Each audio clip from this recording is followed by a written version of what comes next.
Okay. Okay. Here we go. Okay, let us begin our metta practice. May all beings be happy and secure. May all beings have happy minds. Whatever living beings there may be, without exception, weak or strong, long, large, medium, short, subtle or gross, visible or invisible, living near or far, born or coming to birth, may all beings have happy minds. Let no one deceive another, nor despise anyone anywhere. Neither from anger nor ill will should anyone wish harm to another. As a mother would risk her own life to protect her only child, even so towards all living beings, one should cultivate a boundless heart. One should cultivate for all the world a heart of boundless loving friendliness, above, below, and all around, unobstructed, without hate or resentment, whether standing, walking, sitting, lying down, or whenever awake. One should develop this mindfulness. This is called divinely dwelling here, not falling into erroneous views, but virtuous and endowed with vision, removing desires for sensual pleasures. One comes never again to birth in the womb. With this metta thought, let us focus our mind on our breathing. As we breathe in and out, we feel the breath. We feel the breath touching our nostrils and reaching our lung area and expanding lungs, expanding chest area. And then we notice expanding our lower abdominal area. These are very natural changes that take place when we breathe in. As we breathe out, we notice the contraction of lower abdominal area, contraction of chest area, and we notice the breath leaving our nostrils. We notice them only since we feel them. And then we breathe in and out like this. And then the feeling also changes. As we breathe in, we have one type of feeling. And we breathe out when we feel the outgoing breath. And then our perception changes. Our thought changes. Consciousness changes.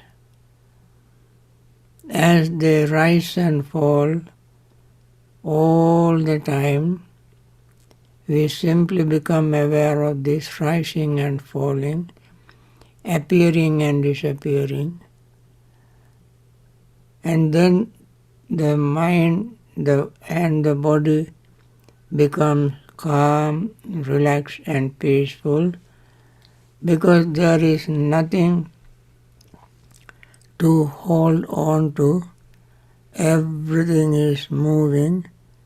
So we move, or our mind moves with the movement or changes. All happen within ourselves. Internally we notice them, experience them, and then we let go of whatever desire or greed that arises. Arising greed simply means arising suffering.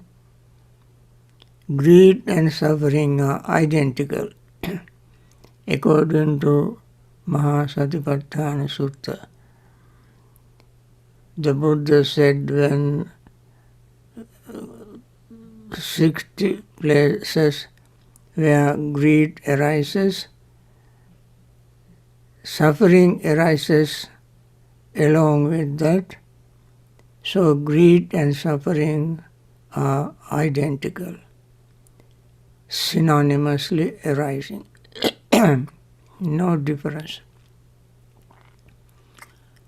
And then when we let go of this attempt to cling to anything, body becomes relaxed, mind becomes relaxed, and we experience at that time our letting go of greed. That is one hindrance. When that happens, the mind and body relaxes. That is the moment we experience a real sense of loving friendliness. We feel it because there is nothing to make us upset or rigid or uptight. So resentment fades away. And then that is the second hindrance. And then as everything is calm, relaxed, restlessness and worry fades away, the third hindrance, and then we feel more energetic because we see joy arising. Then our sleepiness and drowsiness fade away because of the energy that arises, seeing the truth.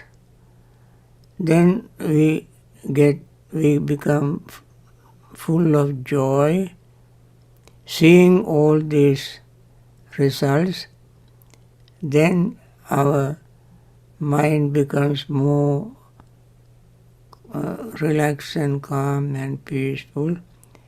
Confidence arises in our mind in seeing these results within ourselves in this practice. Then doubt fades away. When these all hindrances temporarily fade away, mind becomes even more calm, more relaxed, and becomes relatively full of joy. That makes the mind and body tranquil, called passaddhi. And this passaddhi arises in this way, naturally leading up to concentration. When concentration arises, the mind becomes sharper, cleaner, and more focused on the deepest changes that take place within us. That is called, in this concentrated state of mind, that we see this very deep reality. That is called seeing things as they really are. Concentrated mind sees these subtle changes in every part of our form, feelings, perceptions, thoughts, and consciousness. They are constantly changing, appearing and disappearing. This is not something artificial. This is very natural. And this is what is happening to our life in general, always in a state of flux, changing and changing and changing. And then no greed can grip our mind to bring suffering. No hatred can arise because everything is changing, disappearing. No delusion arises in our mind. So you can see the relationship between all these in this deepest level of concentration. And it is a very, very powerful, beautiful experience. I hope we continue noticing this, understanding this, and realizing this within ourselves.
dukkha patta ca nidukkha, bhaya patta ca nibbhaya, soka patta ca nisoka, hontu sabbe pipanino.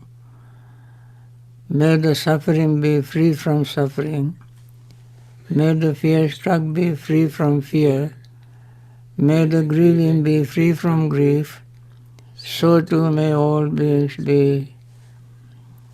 Keeping this metta thought in mind, try to listen to this last talk on Bojjhanga.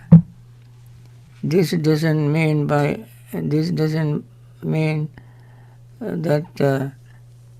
this is the end of complete of Bojjhanga thought and talks, because Bojjhanga is very much more profound than we think. However, let me finish this talk. When we attain concentration, say the fourth jhana,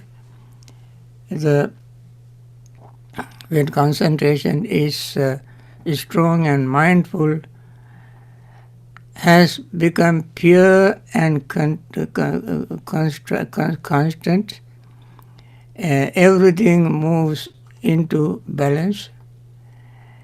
Your mind is no longer pulled this way and that.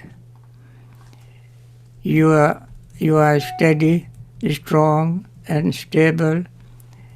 This begins a whole new process.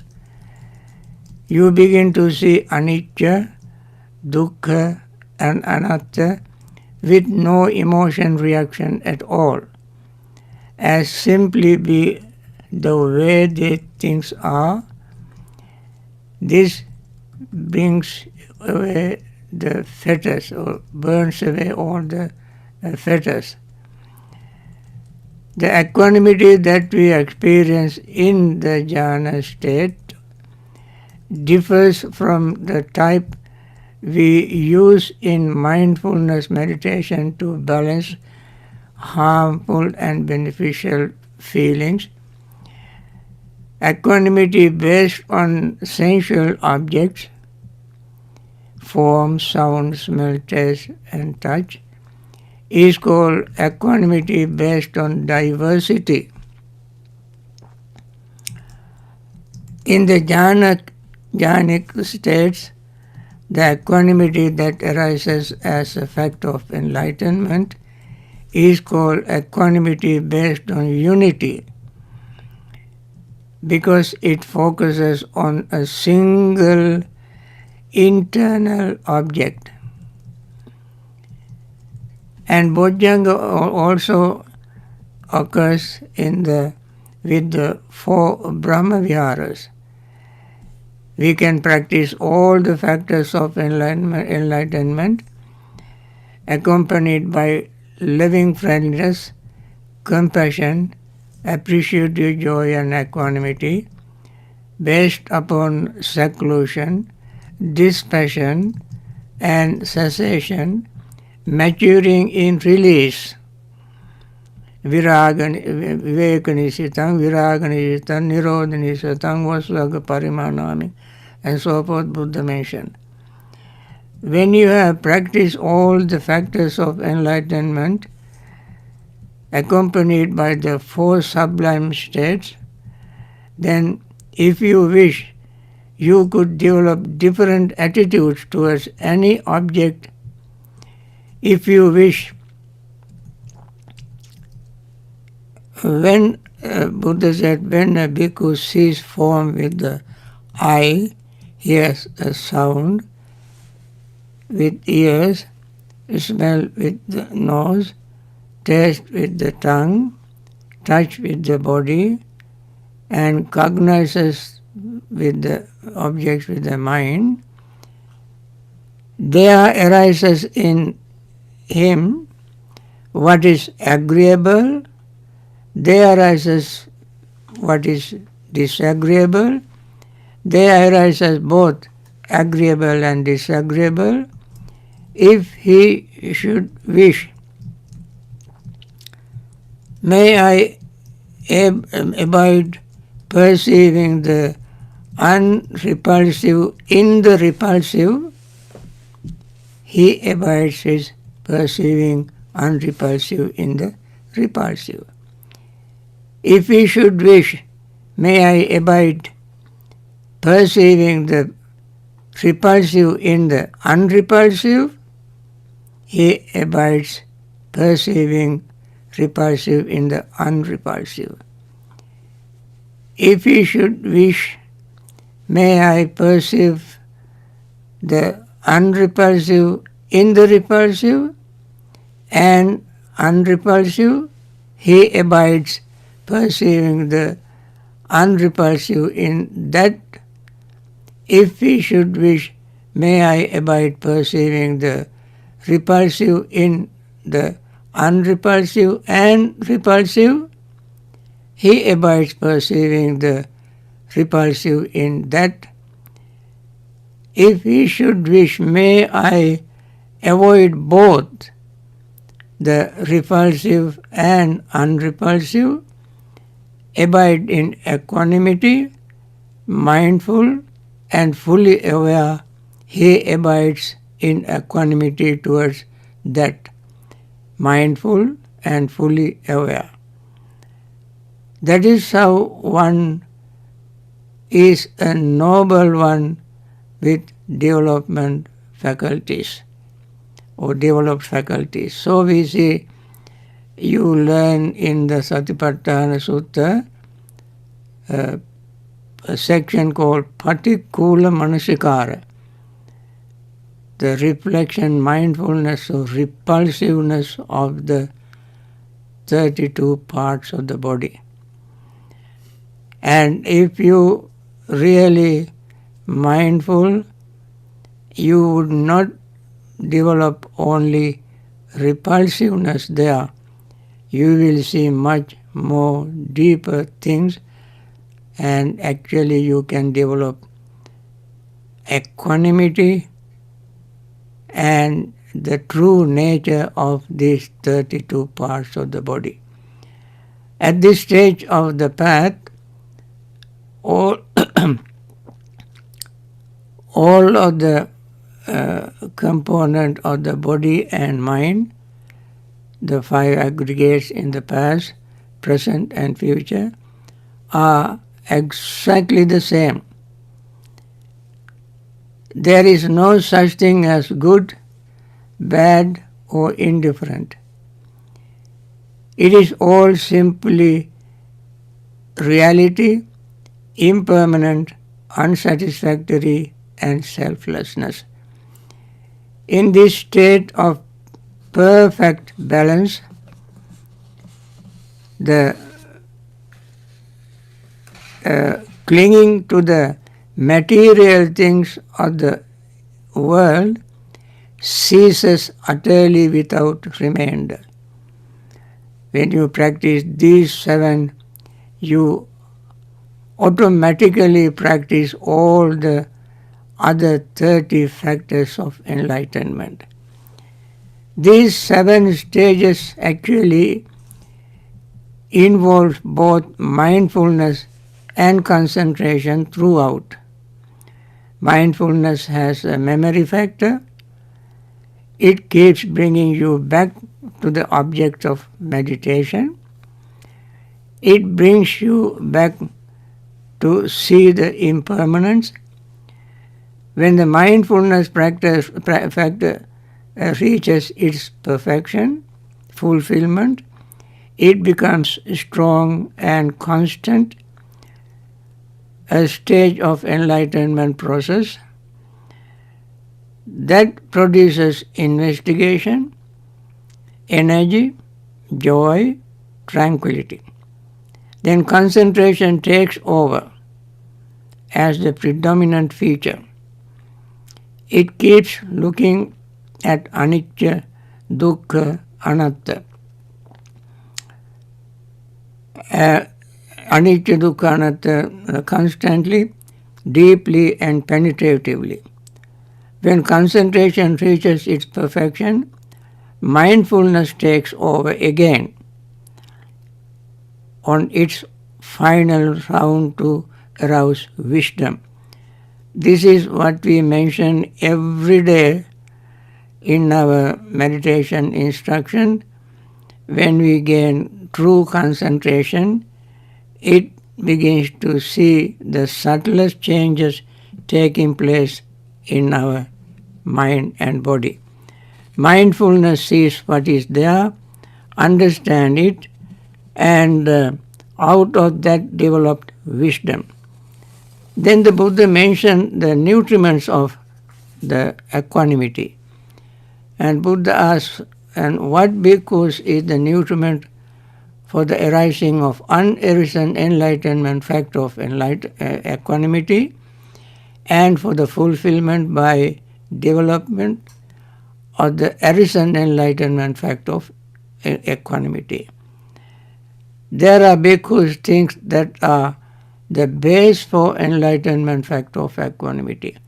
Frequently giving careful attention to them is the nutriment for the arising of unarisen enlightenment fact of equanimity by development of the arisen enlightenment fact of equanimity. Just as this body bhikkhus sustained by nutriment subsist in dependent on nutriment and does not subsist without nutriment, so too these 7 factors of enlightenment sustained by nutriment subsist in dependent on nutriment and do not subsist without nutriment. Now, I like to draw your attention to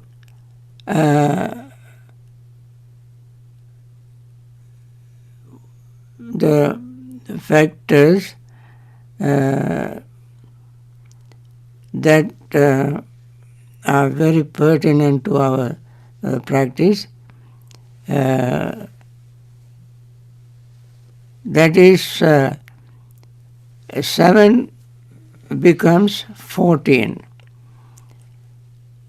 In the practice of mindfulness, we become mindful of internal factors, parts of the body, elements, aggregates, and we develop the enlightenment factor of mindfulness internally.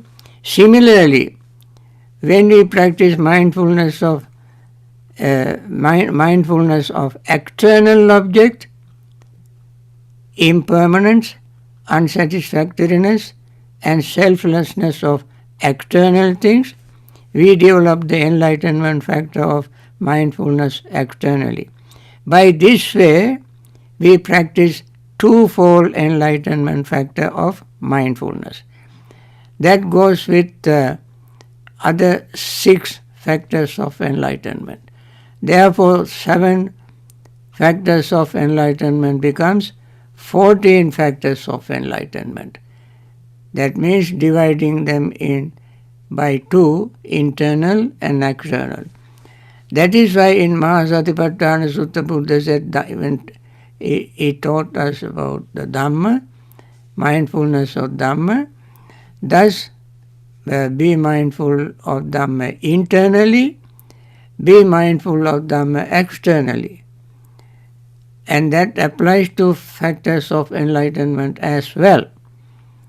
And therefore 7 becomes 14. Whenever we discriminate things internally with wisdom, examine them, makes an investigation of them, that is the enlightenment factor of discrimination of Dhamma internally. When we discriminate things externally with wisdom, examine them, make an investigation of them, that also becomes enlightened fact of investigation of Dhamma. So that goes with all these things. Then these factors have a very special power. These are mental factors like other mental factors, but they have very special power. These 7 factors work together. When the mind is sluggish, unmindful, then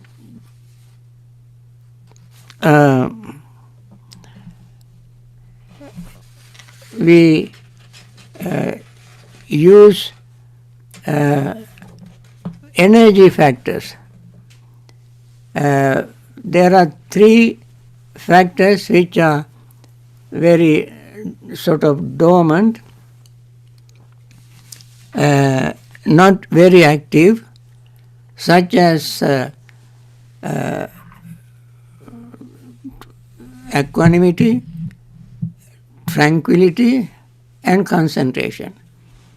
And there are 3 other factors like investigation, energy, and joy. They are active factors. Now with this scale, when these factors work in this way, we have to balance these factors. In order to balance them, it is just we have to use a scale. You know, in a scale, you can see, here is a scale on the screen. You can see in the scale and there are 7 bottles-like things. These are the factors of enlightenment. And when sluggish factors are there, then active factors must bring together. And that shows this side is the sluggish factors. And then this is active factors. And in the center is the mindfulness in the scale. And so the mindfulness balances all these factors in this scale. You can see the needle right in the center. That is what the mindfulness is. When it goes to one side or the other, the mindfulness balances them, bringing other necessary factor. So mindfulness is like a center point on this scale. On one side of the scale, we place heap of rice. That is the heap of rice. On the other side, we place a metal weight. We adjust the quantity of rice until the point on the scale is exactly perpendicular. Then we know that we have correct measurement. This balancing point is called mindfulness. In the factor of enlightenment, jhana, in the factors of enlightenment factor jhana, we use mindfulness like a balance scale to fine-tune our cultivation of the other enlightenment factors. If we find that the mindfulness is sluggish, we intensify our rapture or joy and investigation in order to arouse our energy and restore balance. If the mind is excited, then we focus on increasing our equanimity factor. When tranquility and concentrations so that we become more calm. So then finally Buddha gave the benefit of the practice of mindfulness, the factors of enlightenment. This is very important to remember. Buddha said, bhikkhus, when these 7 factors of enlightenment have been developed and cultivated in this way, 7 fruits and benefits may be expected. What are the 7 fruits and benefits? 1 attains final knowledge early in this very life. When you start practicing when you are young, these 7 factors of enlightenment, exactly the way they are given, then in early stage of your life, you can attain the full enlightenment. If not, if you keep practicing without getting discouraged, without being lazy, and without postponing it, very diligently, if you keep practicing,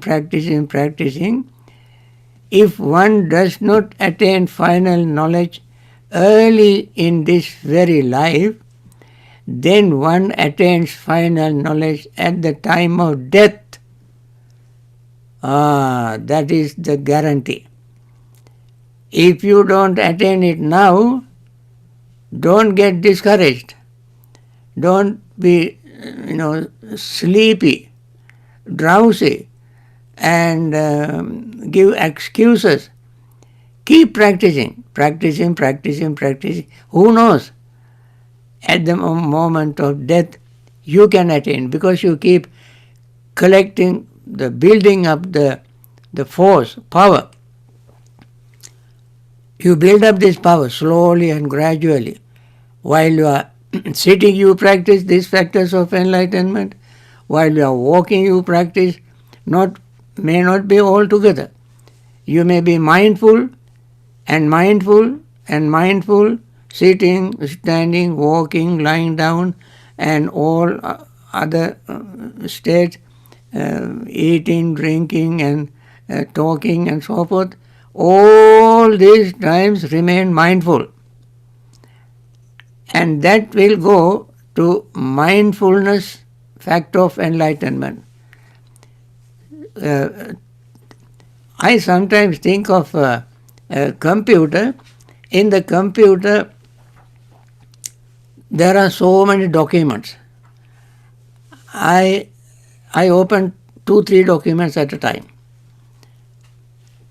making split screen, and work on each of them.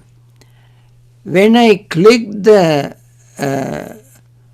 the red button, that particular document goes to that particular store in that folder. It doesn't go anywhere else. It goes to that folder. Then I work on another document that may be in different folder. And when I click on the red button, it goes to that folder. Likewise, when we practice mindfulness, no matter whether we are sitting, standing, walking, lying, eating, drinking, and so forth, that mindfulness factor goes into mindfulness factor of enlightenment and build up that section. If we practice investigation of Dhamma in sitting, standing, walking, discussing, thinking, and so forth, that investigation factor of enlightenment goes to that category, enlightenment factor. Similarly, when we have energy, we want to practice mindfulness, investigation, and energy, more and more energy. As I said, we keep digging into Dhamma, more and more energy, more gold come out, like digging into a gold mine. and more, then come more and more energy you will have, then that goes to energy factor of enlightenment. And likewise, we keep practicing each of them, not all together. Whenever we practice it, it will not go waste, it will not become null and void, it will not become meaningless, useless. It collects, accumulates, and goes to that particular factor of enlightenment. And then, if we keep building like this, who knows, perhaps at the moment of death, instead of hanging on to your property, thinking of your spouses, thinking of your properties, bank account and so forth, your mind has already been attuned, conditioned, trained in these factors of enlightenment. You may attain enlightenment. You may attain. If not, Buddha said, if one does not attain final knowledge early in this very life, at the time of death, then with the utter destruction of 5 lower fetters, one becomes an attainer of Nibbana in the interval. Interval is called Antara Parinibbayi. That means you keep practicing, you did not attain the enlightenment early or at the moment of death, but you have destroyed 5 lower fetters. Sakkaya Ditthi, Vicikicca, Silabbata Paramasa, Kamarag, Vyapada. These are the 5 lower heavy fetters. When these fetters are destroyed, you have attained anagami state. Anagami state. And then, at the moment of death, if you don't attain full enlightenment by destroying the remaining higher fetters, subtle fetters, you will be born in Aviha Brahma realm. There are 5 Brahma realms: Aviha, Atappa, Sudasa, Sudasi, Akanittaka. Aviha Brahma realm. I don't have time to describe each of them, I simply give the names. That is, as soon as you land there, before even you attain that, go to that state, in between, so quickly you attain full enlightenment. That is called Antara Parinibbayi. And then, if not, when you are born in the Avi Brahma realm, then you will attain that state that's called Upahacca Parinibbayi. Upahacca, you Antara Parinibbayi, Upahacca. As soon as you land there. Then, if you don't attain that stage, you continue your state of practice, state of meditation. Your mind is so pure and clean, nothing else can bother you, because the factors of enlightenment are so powerfully working in your mind. Then, and yet you have to have more and more energy, encouragement, working, and then you attain full enlightenment. That's called Sasankhar Parinibbayi. And then Asankhar Parinibbayi. Asankhara means without any effort. If you don't attain that, then you have to make effort. That is called Sasankhar Parinibbayi. If you do not attain full enlightenment at that level, you will be born in a realm called Akanittaka. Akanittaka. That is the realm where only anagamins will be reborn. That is called anagami Brahmaloka. Upahacha Paranibba, Antara Paranibbai, Upahacha Paranibbai, Asankar Paranibbai, Sasankara Paranibbai, Uddhang Sota Akanittaka Gami. Uddhang Sota Akanittaka means you will be born in the Akanittaka Brahma realm where you will attain full enlightenment. Friends, according to this description, this very moment, there may be many anagamins in Akanittaka Brahma realms, even this very moment, because they are in that mental state of factor, enlightenment factor, with the enlightenment factors in that state, and they stay there until that lifespan in that state is complete. Then they will definitely attain full enlightenment and never stay one moment in samsara after that. With this, friends, I want to end this talk on Bojjhanga, and I wanted to bring all of them together in brief. That's why I rushed so quickly to mention all these things. So, friends, once again, I like to make my final wish. This is the last talk on this series, and tomorrow we start our retreat. That is the last talk for this year. I will give my next talk on tomorrow at 9:30 to 10:45.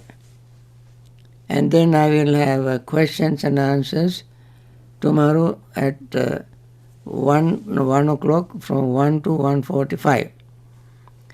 So for now, you have the schedule already, and please look at it if you like. You all welcome to participate in that. So with this, I want to end my benediction, so to say. I want to, on behalf of all of us, let us all wish that all those who are suffering from this COVID-19 and other ailments recover very quickly and continue their normal, regular life with deep understanding of Dhamma and liberate themselves from not only suffering in this life but suffering in samsara. And there are many very compassionate doctors, nurses, and hospital staffs. They are risking their own lives, and they sacrifice their comfort, their pleasure, their enjoyment, their vacations to help these suffering beings. They are so wonderful, compassionate persons. May they not get any of this virus, and may not get sick, and continue their noble service and live long in very, very good health and attain liberation. And there are some people who have contributed in many ways to discover the vaccine. Now it is, I heard, in the process of arranging to distribute among people, and may it happen very quickly so that people can recover from their sickness and prevent them from getting it. And there are many leaders who are helping them to recover, trying to distribute this, try to help them, and may they continue their noble service. And overall, there are some others who have lost their loved ones, and they have been grieving, and we want to wish them to understand Dhamma and liberate themselves from grief and live long in very good health to continue their wonderful service. And overall, I myself, personally, I want to wish all of you who are so kindly, with a wonderful, compassionate heart, join these sessions in order to wish peace and happiness, loving, friendly, sharing loving, friendly thoughts with everybody. And therefore, I want to thank you all for participating and encouraging me to continue this service from the March 23rd up to now. And then after tomorrow, I will go for my seclusion from the 15th of December to the 15th of March next year. And during that period, I don't contact people, and I hope we all spend that time in practicing Dhamma. Thank you. Sadhu Thank you, Bhante. Thank you, Bhante. Bhante. Thank Sadhu, you, sadhu. Brian. Thank Thank you, you. Thank you, Brian. Brian. I don't know how to Pranay, do. Bhante. Have a great Sadhu, retreat, my Pranay, friends. Brian. Thank you. Thank you, Bhante. Thank you, Sadhu, Bhante. sadhu, Sadhu, Bhante. Thank you, Brian. Thank you, Thank you Bhante. for my Thank you, Brian. Thank you. Thank you, Thank Bhante. you, Sadhu, Brian. Thank you, sadhu. Jodu. Thank you. See you all at the retreat Guru tomorrow. Saranai, Teruvan Saranai. Thank you, Bhante. Everyone, Saranai. Sadhu Bhante. Thank you, Everybody. Brian. Thank you so much. Thank you so Thank you, much, Bhante. Bhante. Thank you so much, Brian. Thank you. Bhante, Thank you, Brian. have sent an Bhante G email. Gayatri Vasamina.